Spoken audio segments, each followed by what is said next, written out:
Two individuals meet each other at the edge of a death's door, and fate brings them to realizations of something way prettier than death. The chapter starts with us seeing a timid girl standing on the edge of a building. All her hairs were uneven and she had a big bruise on her lips. As she glared at what was below, it was clear that her eyes had lost all will to live and strive. There she glanced over the sports field and wondered to herself if falling from this height really hurt as much as the movies and TV shows portray. Earlier we get a cold and fresh introduction of our male protagonist who was sitting in a class doing nothing as all around him were the chattering of students. We see that our protagonist hates lunch breaks as it required him to sit inside the classroom while all the other students talked with their friends and all he could do was stare at them with hopeful and lonely eyes. The best thing that he does during such times is running away somewhere where no one could find him and the joy of others doesn't shine on him and remind him of his life. He gets up and makes his way outside while holding his lunch with him and he goes all the way to the roof of the school where he finds peace. Rather than sitting there and eating his lunch, he adds another step to this practice by further going over the fence of the school roof where anyone could easily fall from just a slight weak push. As a gust of wind blows his hair, he sits down and reflects that his food is all cold and it will be mushy. In his inner thought, he reminds himself that this is the furthest he could ever go at the edge of the edges. However, in this season when he sits on the edge of the rooftop, someone always accompanies him, and it is a girl from a different class who would stand instead of sitting down. As she stood there without moving an inch and a strong gush of wind blew everything, he tells the girl to sit down and be more careful as she could easily fall and die.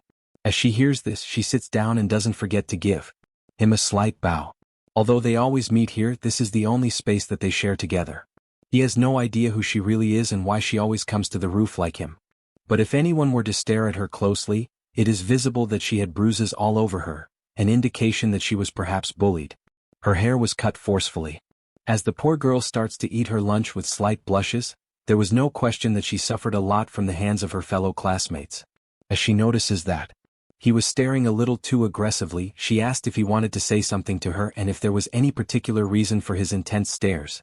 As he panics, he decided to start a very casual conversation and pointed out that he found it very fun that both of them were having shumai bento from the same school cafeteria.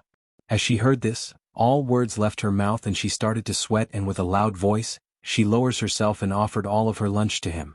She had thought that he was Loki trying to ask for her lunch from her and she was afraid to get hurt. So instinctively she handed him all her lunch. He panicked to see this and adds that he was not trying to extort anything from her and that she should relax and take it easy. As she apologized, a fish-shaped soy sauce container slipped from her bento. She tried her very best to catch it and stop it from going all the way down. However, in the end, the poor cute little fish fell hundreds of feet down and the girl cried. As he thought that maybe it was all his fault that her cute pet soy sauce fell, he offered her his and his cute fish fell again, reuniting with its brother. Embarrassed, he frowned, and the girl could not hold back her giggle and gave out a beautiful and captivating smile. And somehow the scary and edgy place that they both share with each other is also a place where they two are learning about each other and somewhat growing a little closer than before. However, fate is not always kind to everyone. The boy himself was a victim of constant ongoing bullying for a long time, and there his bench was marked and hurtful words were written on it telling him that he is a human trash and he should just perish. As he pondered that these things are becoming a routine, a large group of boys laughed among each other as if they had pulled a big move that changed the course of their lives. They mocked him and gave him a little nickname, Rumbokun, and one of the bullies threw a bottle at his head. As they saw him clean the mess they made, it seemed like they enjoyed every bit of torture they did to him and told him that they were going to count on him for tomorrow's cleanup as well. As he threw the trash, he reflects that he is still somewhat safe as compared to that girl. And as he glanced to his side, he saw something that intrigued him. A poster for a skydiving activity grabbed his attention, and he laughed to read the advertisement details that the experience was going to be life-changing. He throws the poster, thinking that it is a waste of time. The next day, both got bullied hard, and during their lunchtime, they met again and sat near the edge once again. This time, the girl hands him the same skydiving poster that he crumbled earlier and tells him that she got it from a person in the subway and it was very interesting for her. As he faked his first expression, he mocked that skydiving is just a stunt to attract public attention and nothing else. He added that these types of activities are best for the party poopers type guys.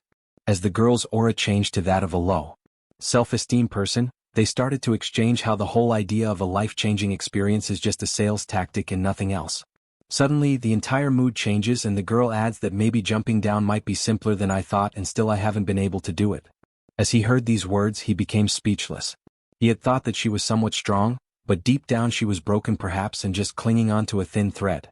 As he rethinks that maybe she just misspoke or something, he could not let go of the thought that she told him that she came here to die. As he panics to ask her if she really meant that, she changes her context and adds that what she meant to say was that skydiving and jumping from the plane was somewhat easy. She starts to spew how she thinks that it could be a wonderful and life-changing experience and tells him that she is eager to try this experience and maybe start to change. In the evening he relaxed and was ready to sleep, but couldn't help but check the poster one more time. He muttered to himself that there was no use in expecting a lot from this small experience. He pondered if humans are just that simple and if one moment can just change their fate once and for all. The thought of her jumping down with a parachute to help her change made him giggle and laugh. All the torture and severe bullying that she endured for ages, constantly messed up hair, bruised legs, serious burn scars on her hand. Does she really think that she can forget all of this just by jumping from a plane? Deep down he was serious and believed that humans are surely not that dumb and there is always a slow process which corrupts every good moment in life. He was somewhat sad as well to think that she would stop coming to the roof with him. And he shut his eyes thinking that life is fast and unpredictable and prayed that God would pour rain on that day so the plane wouldn't be able to fly. Then came the day of the brave jump. There the sun shone brighter than ever and there were no signs of rain. A loud man was screaming at the top of his lungs, telling them that today was going to be the best, and introduced himself to Bika.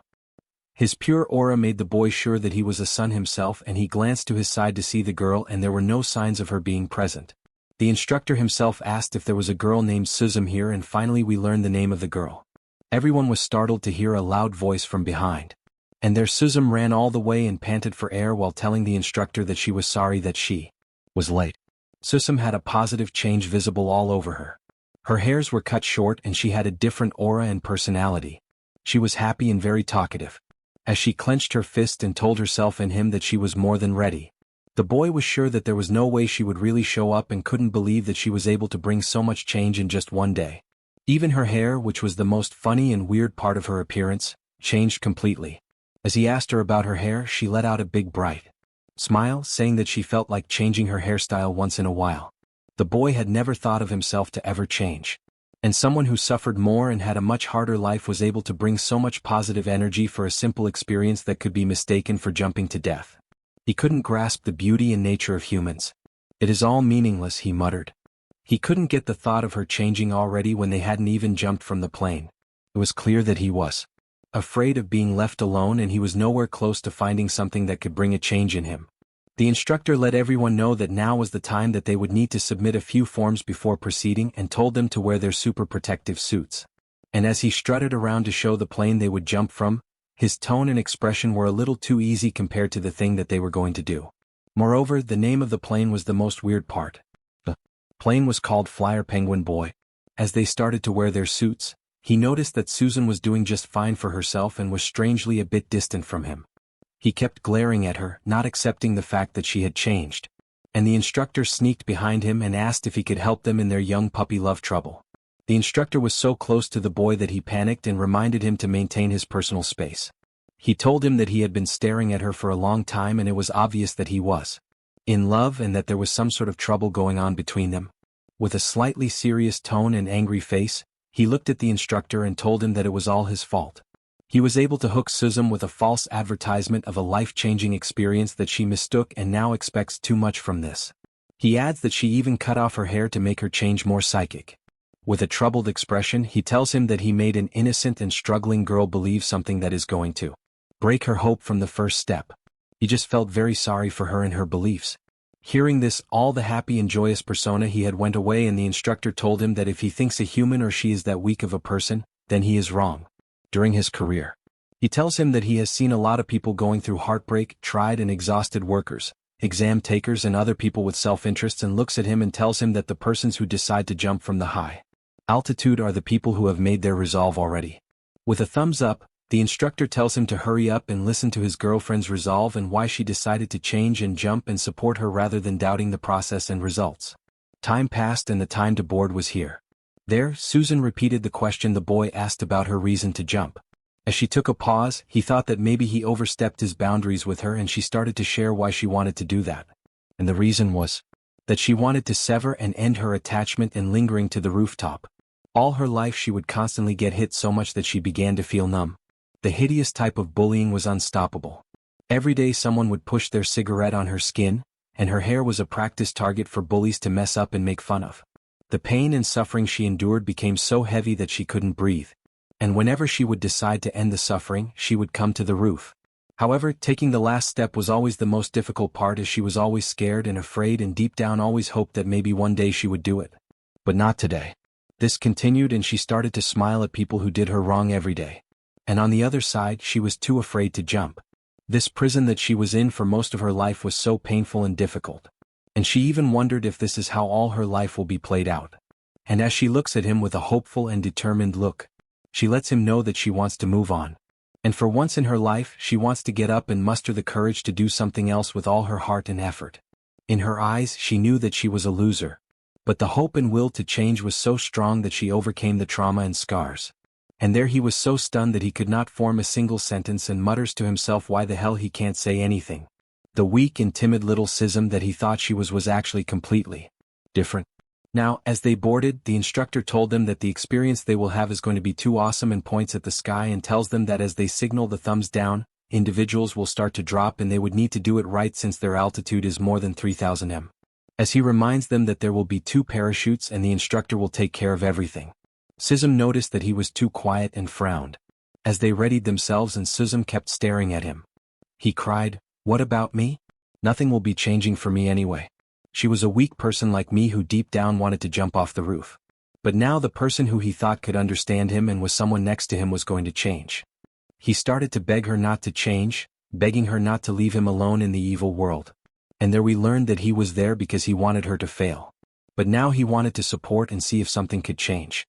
The plane started to heat up and climb height aggressively, and the ground became too small. He saw Suzum shaking from the height. The strong girl she was earlier was struggling, and now he wanted to see if she could really change, and decided to help her by his words. Although she was with him for so long, he never really got to know her. And as he looked at her, she was muttering the words, "I can change. I can change," over and over. He mustered a bit of energy in himself, forgetting the past and supporting her in this. And he couldn't help but yell in a cracking voice that he wants to change as well. As he said this, tears began to overflow as he was scared of being left alone and was lonely. He weeps and cries to her that he will change too. As she sees this, she smiles and jumps off the plane while telling him, "Let's end the past and die together." She vanished, and next was him. As they were standing at the edge of the plane, he could hear nothing but the sound of air and propellers. Without any pause of words, they jumped down from that height into the wide, bright blue sky. And when they jumped, they resembled insects in comparison to the sheer scale of the sky. The wind pressure was so intense, and the fear inside the boy was too great. Throughout the way he closed his eyes shut, refusing to open them. And the instructor from the back yells that he should open his eyes so he may not miss this magnificent view that will be with him for the rest of his life. And there he opened his eyes to see the creation of God, so pure and beautiful that we can only imagine. The bright sun rays fell on the green ground, illuminating its color, and the rivers resembled the veins found inside the human body. As they opened their parachute, he shook from the impact. And as he panted for long breaths, he saw the entire sight one more time. And the boasting that the poster made was indeed true. The beauty of Earth captured him. And perhaps this little effort that he made really managed to leave a lifelong lasting impact. Finally on the ground, he was so thankful to see and feel the grass that he forgot everything else. As he heard loud screams from one of the sides. Suzum was coming down with a blast as she kicked hard in the air, and the instructor screaming at the top of his lungs to relax. She was having so much fun and was too scared at the same time. Finally, she landed, and the instructor couldn't believe that he survived, and her body slammed to the ground exhausted and entirely shocked from the dive. But her expression showed a relief, and growth was visible from every angle of her face and eyes. As they both glanced at each other, he asked himself if his life changed after that skydive, and the answer was no. His life continued. The bullies were still there. His life was the same, and he would constantly get harassed. One of the bullies tells him to clean the mess, and this time he mustered the courage and tells the loser to do it himself, as he had arms and legs himself. Saying this, he goes out, and we see that he still runs away from his life and would go to the roof. As he crossed the fence, he saw Susum standing there as well. And as their conversation started, she exclaimed that she wanted to check this place out one last time. And he shouts at her not to jump.